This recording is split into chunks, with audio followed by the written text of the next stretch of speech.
Have you ever felt like Fallout 4 is just a bit too easy? Even on the hardest difficulty, that being survival, with extra additions like hunger, thirst, and sleep requirements added in, it still feels like a walk in the park. Well, in today's video, 3 survivalist mods, I'm hopefully going to be able to help you solve that problem. What I'm going to show you is 3 mods that in some way make Fallout 4 at least a different or more difficult experience. I made one of these videos a long time ago called 4 survivalist mods, and that one we focus more on aspects to make Fallout 4 more of a survival experience. All these mods are kind of intended to be used on survival mode. If you're not playing Fallout 4 already on survival mode, I would definitely recommend giving it a try and then adding these mods in later, because right off the bat you should always have survival options downloaded. It allows you to customize and configure a bunch of the different things like damage, allowing auto saving, because I personally like playing with higher damage but with auto saving and quick saving enabled.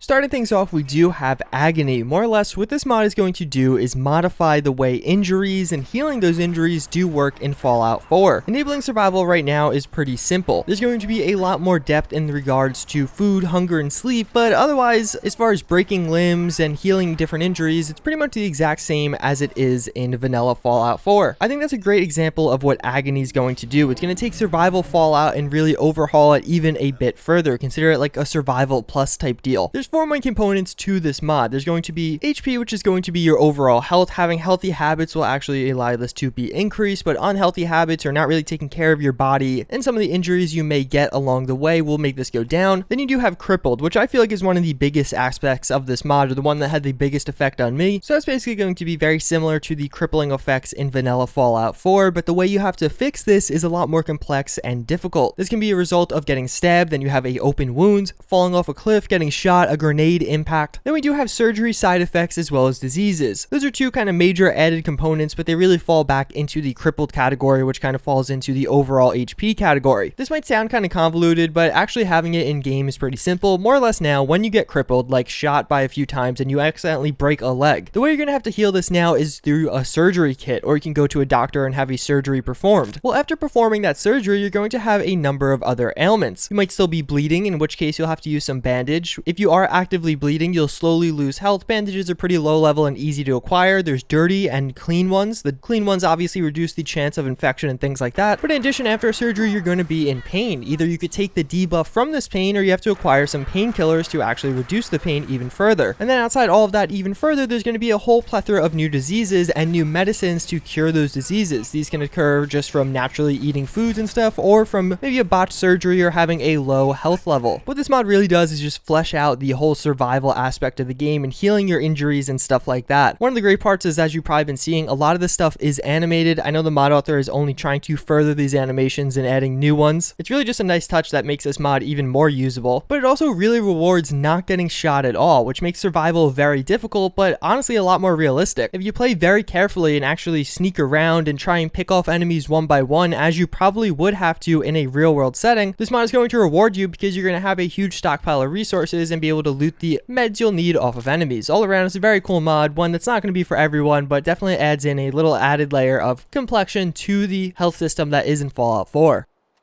Then we have better locational damage. This is a pretty interesting mod, and it definitely overhauls the difficulty of Fallout 4. More or less, it transforms the way weapons and fighting different enemies work in the game. Attacking different enemies in different locations is going to be key to actually killing them. In addition, headshots are going to be mostly lethal on lower level enemies. For example, a 10mm pistol might kill a human with a headshot, but it will only really hurt a super mutant. It's not going to instantly kill it. And then even some of the larger things like Yao guys are only going to be taken down by a 50 cal in one hit from a headshot. In addition, armor is now imperative to Fallout 4. Your base health is going to largely be the same, but whatever armor you do put on top of it is what's going to truly make you stronger. The cool part about this mod, though, is that is applying to everything in the Commonwealth. All the raiders you do see are going to have the same base 100 health. The difference between a low-level raider and extremely high-level raider is the high-level raider is going to have a ton of armor on top of him. Helmets are real in this game. If you shoot someone in the helmet, it's not going to one-shot headshot them anymore. One One of the main ideas behind this is to remove the bullet spongy enemies that are there in vanilla Fallout 4, even sometimes in survival. And even more specifically, it's meant to make it so you have to kind of think about how you want to take down a certain enemy. There's going to be certain weaknesses and strengths to them. This mod also brings to the table a ton of more miscellaneous features. Some are toggleable. They're just kind of cool and interesting, adding to the overall experience of the game, like shotguns having massive knockback when you shoot enemies. So even if you don't kill them, it'll actually push them back. There's now a bleeding component, so if you shoot an enemy a few times, they will be gradually losing blood over time, but the same thing applies to you. You can shoot off limbs like many other dismemberment mods for Fallout 4 already do, as well as there is a stagger component added in also. It really is a cool mod. There's a lot of depth to this one. I would definitely read about it if you do plan on diving into this. But at the end of the day, it makes even basic weapons feel a lot more powerful. Modifying a pipe rifle now will actually make it usable late game, because if you use it smartly, you can take down even high-level raiders and gunners. This is a great mod to start a new save on, as it really changes up a lot of the dynamics of the game and the way you take on certain enemies. Yes, obviously just shooting things to death will always work, but if you want to kill them even a little bit quicker, there are definitely some better ways and some worse ways. It's that reason that I like this a little bit more than things like immersive gameplay and just flat out damage overhaul mods. Similar to how Agony does it with the healing system, better locational damage just makes the damage and combat system in Fallout 4 have a little extra level of depth.